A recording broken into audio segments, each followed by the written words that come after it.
For most of my life, and I'm 67 now, for most of my life, things were getting better. It wasn't even, but there was a better trend.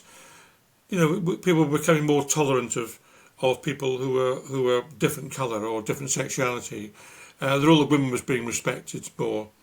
Democracy was spreading slowly but effectively throughout the world. The Iron Curtain came down. All those sorts of we used to deal on Kyoto to deal with CFCs and all these kind of things. We ended up making Montreal, rather, that was CFCs, and we started doing some stuff to tackle climate change, and it was getting better.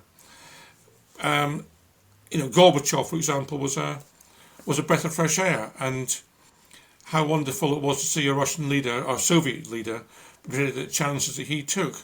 He got no thanks for it, by the way, but I admire him for that. I met him once, and so the world was getting a better place until about 2008, maybe 2003 with the Iraq War, until the beginning of the century anyway, and the crash didn't help in 2008. But it's been going backwards or downhill, depending on your metaphor, since then. I think it's really accelerated downhill in the last 10 years. And you look round at the world's leaders, and you look at Biden being a bit hopeless, and Trump being, narcissistic, and the worst possible leader you can imagine, in my view, for the greatest country in the world in terms of power.